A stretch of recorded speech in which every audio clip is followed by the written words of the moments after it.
আরও কাছে আসতে পরিষ্কার শুনতে পেলাম শম্ভুদা বলছে, মা আস্তে, একটু আস্তে, তুমি অনেক তাড়াতাড়ি করছো, এরকম চললে তো সমস্যা হবে।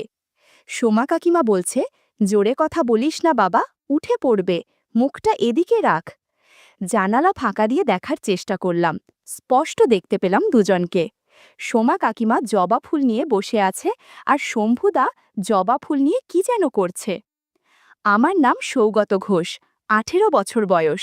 সবেমাত্র উচ্চ মাধ্যমিক পরীক্ষা দিয়েছি, রেজাল্ট এখনো পর্যন্ত বেরোয়নি। আমি পড়াশোনায় একেবারে ভালো নই, আমার আর পড়াশোনা হবে না, তাই ভেবে নিয়েছি পরের বছর থেকে পারিবারিক কাপড়ের ব্যবসাতে নেমে পড়ব। আমার ঠাকুরদা মানে বিমলেন্দু ঘোষ বাড়ির যাবতীয় সব সোনা গয়না কিংবা টাকা পয়সা সব কিছুই দাদার আলমারিতে থাকে। আমরা সব নাতি নাতনিরা ঠাকুরদাকে দাদা বলেই ডাকি। এক কথায় দাদার পারমিশন ছাড়া বাড়িতে একটা পাতাও বাড়ে না। বাড়ির সকলে দাদাকে খুব যেমন ভয় পায় তেমনি সম্মানও করি। দাদার কথা না শোনার সাহস কারোর নেই। কারোর টাকার দরকার হলে দাদাকে এক একটা টাকার হিসেব দিতে হয়। এই দিক থেকে আমি খুব বড়লোক, দাদা আমাকে খুব ভালোবাসেন, আমি ওনার চোখের তারা। একমাত্র আমাকেই দাদার কাছে টাকা পয়সার হিসেব দিতে হয় না। আমি যখন যাই চাই দাদা আমাকে তার থেকেও অনেক বেশি দিয়ে দেন। আসলে প্রথমবার যখন ব্যবসায় লোকসান হয়েছিল তখন দাদারও শরীর খুব অসুস্থ হয়ে পড়েছিল। সবাই ভেবেছিল দাদা হয়তো আর বাঁচবেন না। ঠিক ওই সময় আমার জন্ম হয়। জন্মের 1 সপ্তাহের মধ্যেই দাদা একেবারে সুস্থ হয়ে ওঠেন, আর ব্যবসায়ও উন্নতি হয়। তাই দাদার কাছে আমি হলাম ওনার রক্তমুখী নীলা।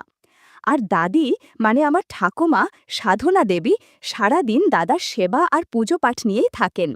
আমার বাবারা 3 ভাই আর 2 বোন। আমার জেঠু মানে অরুণকান্তি ঘোষ খুবই সাদাসিধে মানুষ, কারোর সাথে পাচে থাকেন না, খুবই শান্ত ও নিরীহ প্রকৃতির মানুষ।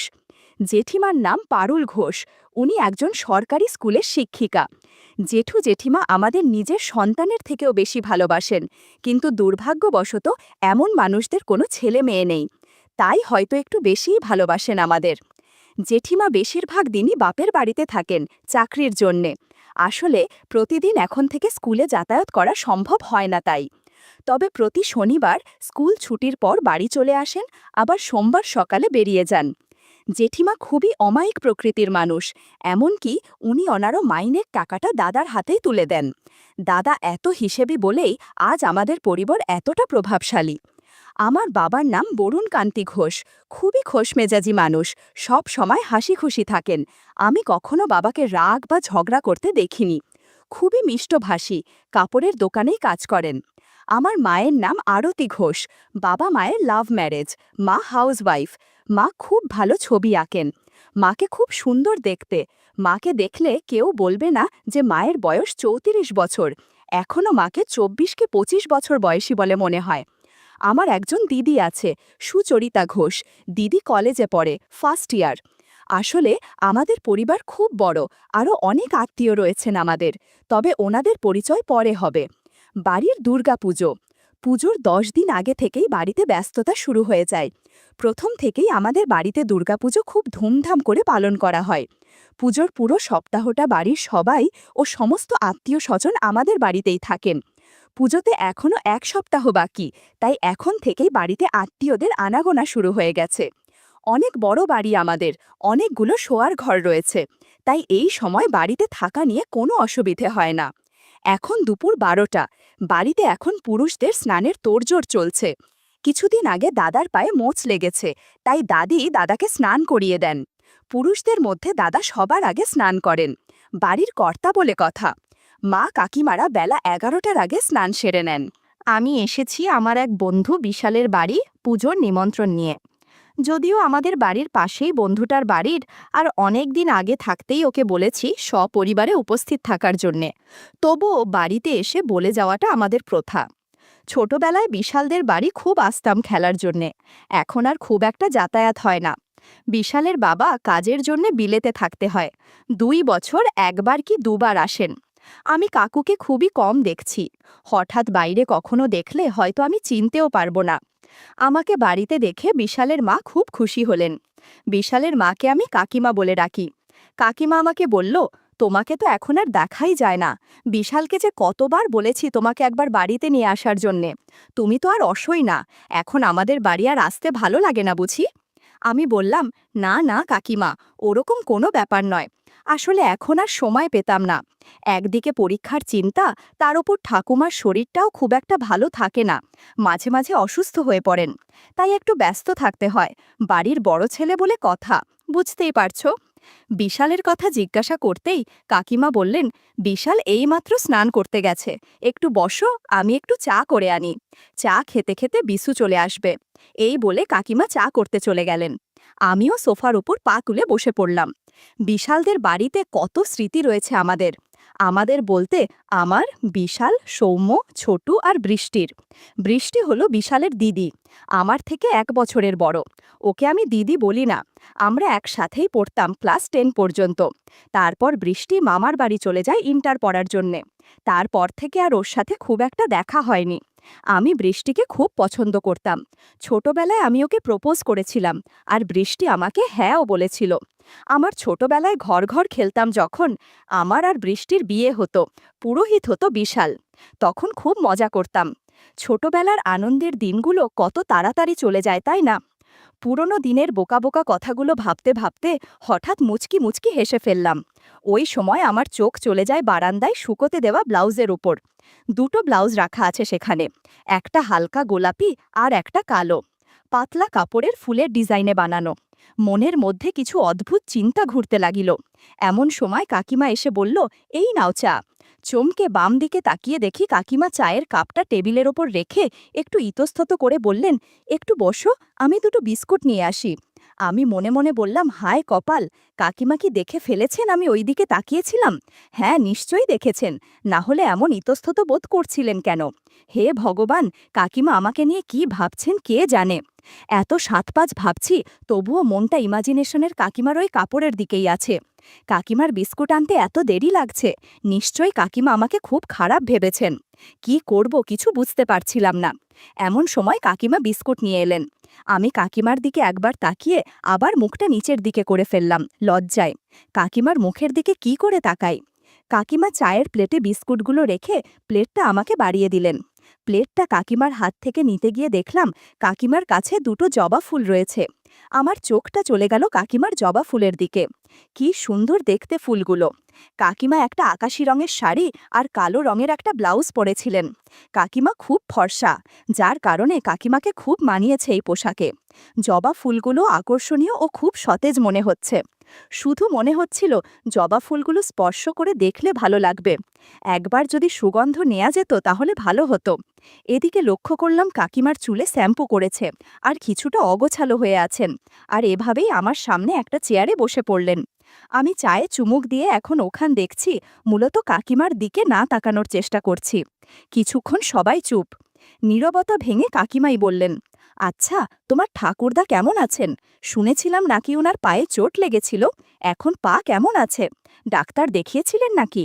বললাম, তুমি তো জানোই দাদা ডাক্তার দেখাতে পছন্দ করেন না। হাড় ভাঙেনি, সিঁড়ি দিয়ে নামার সময় পায়ে একটু মোচ লেগেছিল, ফুলে গেছে, হাঁটাচলা করতে একটু অসুবিধে হয়, আর কিছু না। আবার কিছুক্ষণ চুপ। এবার আমি বললাম, বৃষ্টি কেমন আছে? ওর পরীক্ষা কেমন হয়েছে? ও কবে আসবে বাড়িতে? কাকিমা বলল, বৃষ্টি ভালো আছে, বলছে তো ওর পরীক্ষা ভালোই হয়েছে। তারপর কি হয় কি জানি। ও তো পুজোতে আসছে আর 3-4 দিন পরেই। কথা বলতে বলতে কাকিমা ভেজা চুলটা খোলে শুকাতে লাগলেন। আঁচলখানা কাঁধ থেকে বাম হাতের কনুইয়ের কাছে চলে এসেছে কাকিমার। একটু অস্বস্তি লাগছিল। কাকিমা কপালে লাল টিপ, চোখে হালকা কাজল পরেছেন। আলতো নিচু করা মুখের ওই মুচকি হাসি আর তির্যক চাউনি আমাকে ভাষাহীন করে ফেলে মুহূর্তের জন্যে। সত্যি, কাকিমাকে আমার অপরূপ সুন্দরী লাগতে শুরু করেছিল ওই মুহূর্তে। আমি বোকার মতো করে কাকিমার দিকে তাকিয়ে রয়েছিলাম। কি বলবো বুঝতে পারছি না। খামখেয়ালিভাবে বারান্দার ওই শুকতে দেয়া ব্লাউজগুলোর দিকে আবার তাকিয়ে ফেলি। কাকিমাও আমার তাকানো অনুসরণ করে বারান্দার দিকে তাকিয়ে বলেন, আচ্ছা বুঝেছি, বলেই কাকিমা মুচকি হেসে ফেলেন। আমি কাকিমার দিকে তাকিয়ে আবার লজ্জা পেয়ে যাই। তবে কাকিমার হাসি দেখে এটুকু বুঝতে পারি যে কাকিমা আর যাই হোক আমার ওপর রাগ করেননি। আমি এতক্ষণ মাথা নিচু করেই বসেছিলাম। এবার কাকিমার দিকে তাকালাম। যা দেখলাম তা হয়তো স্বপ্নেও দেখতে পেতাম না। কাকিমা আমার দিকে কিছুটা এগিয়ে এসেছেন। আমি শুধু মুচকি হাসলাম, কিছু উত্তর দিলাম না। কাকিমার মুখের দিকে তাকালাম। কাকিমা আমার দিকে সন্দেহের দৃষ্টিতে তাকিয়েছিলেন। তারপর একটু হেসে ফেললেন। বুঝলাম প্রশংসাটা কাকিমার ভালো লেগেছে। শাড়ির আঁচলটা এবার ঠিক করে নিয়ে আমার পাশে এসে বসলেন আর বললেন, তোমরা কত তাড়াতাড়ি বড় হয়ে গেলে বুঝতেই পারলাম না। আমার চোখ জবা ফুলোর দিকেই রয়েছে। কাকিমা হেসে বললেন, দুষ্টু কথা অনেক হয়েছে, এবার চাটা খাও, ঠান্ডা হয়ে যাবে তো। এই বলে দাঁড়িয়ে পড়লেন। কিছু আগে ভেতর থেকে একটা শব্দ পাচ্ছিলাম। এবার বুঝলাম বিশাল স্নান সেরে বেরিয়ে এসেছে। বিশাল বলল, মা, ওকে খাবার না খাইয়ে পাঠাবে না, আমি কাপড়টা ছেড়ে আসি। এই বলে বিশাল ওপরে চলে গেল। কাকিমা আমার দিকে তাকিয়ে হাসতে হাসতে বলেন, খেয়ে যেও, বাকি কথা পরে হবে। কাকিমা রান্নাঘরে চলে যান খাবার বাড়তে। খাওয়া দাওয়া করে বাড়ি চলে আসি। পঞ্চমীতে বিশালরা আমাদের বাড়ি আসবে। কাকিমার সাথে এই ব্যাপারে একটু গভীর কথা বলা যাবে। খুব উত্তেজিত আমি। বিকাল 4টে বাজে। আজকে আবার পুজোর কেনাকাটা করতেও তো যেতে হবে। বাড়ির মহিলাদের সাথে কাপড় কেনাকাটা করতে যাওয়াটা বড় ভয়ঙ্কর ব্যাপার। তার ওপর আমি একমাত্র পুরুষ যে বাড়িতে আছি। এর মানে আজকে সবার কাপড় বোয়ার দায়িত্ব আমার। মা, কাকিমা, দিদি, ছোট পিসি আর আমি পৌঁছে যাই দোকানে। জেঠিমা কিছুক্ষণ পরেই চলে আসবেন স্কুল থেকে। যাই হোক, কেনাকাটা করে বাড়ি পৌঁছলাম রাত 8:30। তখন দাদা আর শক্তিবাবু বৈঠক ঘরে বসে গল্প করছিলেন। খুব জ্ঞানী ব্যক্তি। যখনই বাড়ি আসেন, বাড়ির সকলে ওনাকে হাঁটু গেড়ে প্রণাম করেন। উনি সবাইকে বুকে জড়িয়ে নিয়ে বলেন, শুভম। মা সবার শেষে শক্তিবাবুকে প্রণাম করতে গেছেন। শক্তিবাবু মাকে একটু বেশিক্ষণ আশীর্বাদ করলেন। মাথায় হাত বুলিয়ে দিতে দিতে বললেন, আরতি, কিছুদিন থেকেই লক্ষ্য করছি তোমার মনটা বড় চঞ্চল। মনকে স্থির করো। অনেক দিন তোমার হাতে চা খাইনি, 1 কাপ চা নিয়ে এসো তো দেখি। খেয়াল করলাম মা এতক্ষণ শক্তিবাবুর আশীর্বাদে যেন কোথাও হারিয়ে গেছেন। ঠোঁটের কোণে মিষ্টি হাসি নিয়ে বন্ধ চোখে মা কেমন যেন ঢলে পড়েছেন শক্তিবাবুর ওপর। চমক ভাঙল যখন দাদা বললেন, মেজ বৌমা, ঠাকুরমশায়ের জন্য 1 কাপ চা করে নিয়ে এসো, যাও। মা চলে গেলেন। আমিও রুমে চলে এলাম। দরজা খুলতেই দেখি দিদি শুধু লেগিংস পরা রয়েছে। হঠাৎ দরজা খোলার আওয়াজ পেতেই দিদি পেছন ফিরে তাকালো। একটু অপ্রস্তুত হয়ে গেলাম। খেয়াল করলাম দিদির কাছে দুটো গোলাপ ফুল আছে। গোলাপ ফুল এখনও সতেন নুইয়ে পড়েনি। বন্ধুরা, তোমাদের একটা কথা বলি। রাতে আমি দিদির সাথে ঘুমাই। অনেক সময় দিদির অজান্তে ওই গোলাপ ফুল স্পর্শ করে দেখি। যাই হোক, আচমকা ঘরে ঢুকতেই দিদি বলল, তোকে না কতবার বলেছি রুমে ঢোকার আগে দরজায় টোকা দিবি।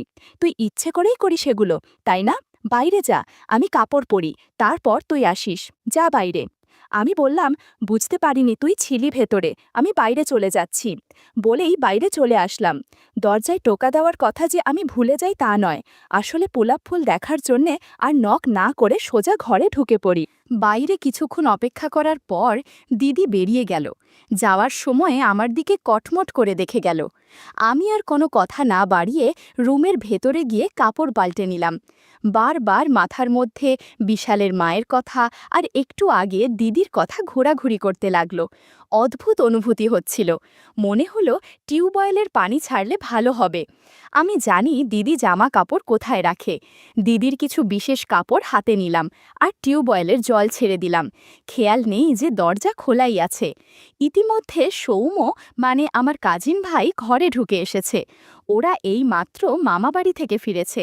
আমি সৌম্যকে দেখে তাড়াহুড়ো করে দিদির কিছু জিনিস লুকানোর চেষ্টা করলাম, কিন্তু পারলাম না। ও এর মধ্যেই দেখে ফেলেছে। আমাকে দেখে হেসে দিল। আসলে আমরা দুজনেই এক ধরনের। আমি বললাম, সৌম্য, প্লিজ কাউকে বলিস না, প্লিজ ভাই, না হলে আমি মরে যাব, প্লিজ।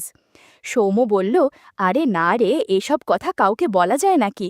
আমি কাউকে বলবো না, তুই চিন্তা করিস না। কিন্তু তোর কি মাথা খারাপ নাকি? ওটাতে জল ফেললে দিদি বুঝতে পারবে, তখন কি করবি তুই? আমি বললাম, আরে কিচ্ছু হবে না, এসব কি তুই ভাবিস না। সৌম্য আমার দিকে এগিয়ে এসে বলল, আমাকে একবার দে না ওটা, আমিও একবার হতে নি, আমি কাউকে বলবো না। আমি একটু স্বস্তি পেলাম, ওর হাতে দিয়ে দিলাম, আর একটু আগে দিদিকে দেখার ঘটনার বর্ণনা দিতে লাগলাম। কিছু সময় পর খাবার খাওয়ার ডাক এলো। একটু পর আমরা দুজনও ডাইনিং রুমে চলে এলাম। দুজন পাশাপাশি বসলাম, ঠিক দিদির সামনেই। আমাদের টেবিল চেয়ার আছে খাওয়াই ঘরে, কিন্তু দুপুরে আর রাতে ঠাকুরদা মেঝেতে বসেই খেতে পছন্দ করেন, তাই আমাদের নিচেই বসতে হয়। আমরা সবাই একসাথেই খেতে বসি। মা, কাকিমা আর জেঠিমা সবার পরে খান। একদিকে মা ঠাকুরদাদের খাবার বেড়ে দিলেন, অন্যদিকে সৌম্যর মা মানে আমার কাকিমা আমাকে খাবার দিচ্ছিল। লক্ষ্য করলাম এখানেও কাকিমার কাছে বড় আকারের জবা ফুল রয়েছে। অজান্তেই জবা ফুলের দিকে চোখ চলে যায়। এক দৃষ্টিতে জবা ফুলের দিকে তাকিয়ে আছি। হঠাৎ খেয়াল হলো আমার পাশেই তো বসে আছে সৌম্য। খুব খারাপ হবে যদি ও জানতে পারে যে আমি ওর মায়ের কাছে রাখা জবা ফুলের দিকে তাকিয়ে আছি। চোখ সরিয়ে আনলাম। কাকিমা এবার সৌম্যকে খাবার দিতে গেলেন। তাড়াতাড়ি খাওয়া শেষ করে আবার একবার ভাত নিয়ে আসতে বললাম, কিন্তু এবারে মা ভাত নিয়ে এলো। মনটা খারাপ হয়ে গেল। আমাকে ভাত দেওয়ার পর মা ঠাকুরদাকে ভাত দিতে গেলেন। একবার ঠাকুরদার দিকে এক ঝলক দেখলাম। মা ঠাকুরদাকে ভাত দেওয়ার জন্যে ঝুঁকেছিলেন। আমি স্পষ্ট দেখলাম ঠাকুরদা সোজাসুজি আমার মায়ের দিকেই দেখছেন। আমি ভুল হতেই পারি না, আমি পরিষ্কার দেখছি ঠাকুরদা একবারও চোখ সরাননি। কিছুক্ষণ পরে ঠাকুরদা আবার তরকারি চাইলে যখন মা দিতে আসেন, তখনও দেখি ঠাকুরদা আবার মায়ের দিকেই দেখছেন। কেমন জানি মনে হলো মাও ওটা লক্ষ্য করেছে, কিন্তু তবুও মা ইচ্ছে করেই যেন ঠাকুরদাকে বেশি করে দেখার সুযোগ করে দিচ্ছিলেন। আমার খুব রাগ হচ্ছিল, আবার খুব অদ্ভুত লাগছিল। আমাদের এই বাড়িতে কেউ না কেউ কারোর ওপর দুর্বল। যাই হোক, খাবার শেষ করে রুমে চলে এলাম। দিদি আমার আগেই রাতের খাবার শেষ করে চলে এসেছিল, এখনও ঘুমিয়ে পড়েনি। কাল থেকে সৌম্য আমাদের সাথে ঘুমানোর কথাটা দিদিকে বললাম। দিদি বেশি কিছু বলল না, শুধু ঠিক আছে বলে মোবাইল হাঁটতে শুরু করে দিল। 2 ঘন্টা পেরিয়ে গেছে। আমার খুব ঘুম পাচ্ছিল, তবুও আমি জেগেই আছি, শুধু সুযোগের অপেক্ষায়। কিন্তু দুর্ভাগ্য, দিদি মনে হয় আজকে আর আমার আগে ঘুমাবে না। আমারও জেদ চেপেছে। ঘুম কাটানোর জন্যে রুমের বাইরে টহল দিতে বেরিয়ে এলাম। ঠাকুরদার রুমে আলো জ্বলছে। এখন ঠাকুমা ঠাকুরদার হাতে পায়ে তেল দিয়ে মালিশ করছে। বাবা আর মা ঘুমিয়ে পড়েছে। রুমের আলো বন্ধ, কোনো সাড়া নেই। বাড়ির প্রায় সবাই ঘুমিয়ে পড়েছে। বারান্দায় এসে দাঁড়ালাম। সামনে শম্ভুদার রুমে আলো জ্বলছে মনে হয়। ভরত কাকু, সোমা কাকিমা আর শম্ভুদা আমাদের বাড়ির সামনের গেস্ট হাউসে থাকেন। শম্ভুদা প্রতিদিনই অনেক রাত পর্যন্ত জেগে থাকে। বাড়িতে মনে হয় সবার শেষেই শম্ভুদা ঘুমাতে যায়। ভাবলাম দিদির ঘুমাতে ঘুমাতে আমি শম্ভুদার সাথে একটু গল্প করে আসি। এদিকে ভরত কাকুর নাক ডাকার আওয়াজ পেলাম। অঘোর ঘুমে মগ্ন আছে। ভরত কাকু খুব জোরে নাক ডাকে। আমাদের বাড়ি থেকেও ওনার নাক ডাকার আওয়াজ শোনা যায়। শম্ভুদার রুমের কাছাকাছি এসে পৌঁছাতে ফিসফিস করে কথা বলার আওয়াজ শুনতে পেলাম। শম্ভুদা আর সোমা কাকিমা কথা বলছে। আরও কাছে আসতে পরিষ্কার শুনতে পেলাম। শম্ভুদা বলছে, মা আস্তে, একটু আস্তে, তুমি অনেক তাড়াতাড়ি করছো, এরকম চললে তো সমস্যা হবে। সোমা কাকিমা বলছে, জোরে কথা বলিস না, বাবা উঠে পড়বে, মুখটা এদিকে রাখ। জানালা ফাঁকা দিয়ে দেখার চেষ্টা করলাম। স্পষ্ট দেখতে পেলাম দুজনকে। সোমা কাকিমা জবা ফুল নিয়ে বসে আছে, আর শম্ভুদা জবা ফুল নিয়ে কী যেন করছে। এদিকে সোমা কাকিমা শম্ভুদার থেকে একটা লাঠি নিয়ে অদ্ভুত আচরণ করছে। একটু পর লাঠি নিয়ে ইঁদুরের ঘরে দিয়ে দিল। আমি শুধু অবাক হয়ে দেখছিলাম তারা কি করে। মনে হচ্ছিল তাদের গিয়ে সাহায্য করি, কিন্তু গেলাম না, ওভাবেই দাঁড়িয়ে রইলাম। মনে সাহস জুগিয়ে দরজার সামনে টোকা দিলাম। সাথে সাথেই ভেতর থেকে ধরপড় করার আওয়াজ শুনতে পেলাম। বুঝতে পারছি সোমা কাকিমা তাড়াতাড়ি ঘর গোছানোর চেষ্টা করছে। শম্ভুদা জিজ্ঞাসা করল, কে বাইরে? আমি বললাম, শম্ভুদা, আমি গো শম্ভু। শম্ভুদা বলল, এত রাতে এখানে কি করছিস? আমি বললাম, শম্ভুদা, আমি সব জানি, তুমি আর সোমা কাকিমা কি করছো, দরজাটা খোল না প্লিজ। কিছুক্ষণ একটু চুপ থাকার পর সোমা কাকিমা দরজাটা খুলে দিলেন। আমি ভেতরে ঢুকে এলাম। দরজাটা বন্ধ করে দিলেন আবার। সোমা কাকিমা শুধু শাড়ি জড়িয়ে আছেন। শম্ভুদা গায়ে চাদর ঢাকা দিয়ে শুয়ে আছে। সোমা কাকিমা ফিসফিস করে বললেন, আস্তে কথা বলো, না হলে তোমার ভরত কাকু উঠে পড়বেন। আমি বললাম, আমি তোমাদের সাহায্য করার জন্য এসেছি, প্লিজ আমাকে ফিরিয়ে দিও না। সোমা কাকিমা বলল, ঠিক আছে, তুইও আমাকে সাহায্য কর, একা কাজ করে পেরে উঠছি না। এরপর সাহায্য করতে শুরু করলাম। বন্ধুরা, ইউটিউবের কড়া নিয়মের কারণে এসব ঘটনা সরাসরি বলা যাচ্ছে না। তোমরা কমেন্টে দেয়া লিঙ্ক থেকে আমার ওয়েবসাইট ভিজিট করো, সেখানে একদম মনের মতো গল্প দেয়া আছে যেগুলো ইউটিউবে পাওয়া যায় না। ঘণ্টাখানেক পর সবাই ক্লান্ত, গোছানো ঘরটা কেমন অগোছালো হয়ে গেছে। একটু পর সোমা কাকিমা আমাকে বাড়ি ফিরে যাওয়ার জন্য বললেন, না হলে সবাই সন্দেহ করতে পারে। আমিও তাড়াতাড়ি ঘরে চলে এলাম। বারান্দার কাছে এসে দেখলাম শম্ভুদার রুমের আলো বন্ধ হয়ে গেছে। আমিও রুমে ঢুকে ঘুমিয়ে পড়লাম। আমাদের এই একান্নবর্তী পরিবারে এরকম ঘটনা হওয়ার হামেশাই ঘটত, যা কেউ বুঝত না।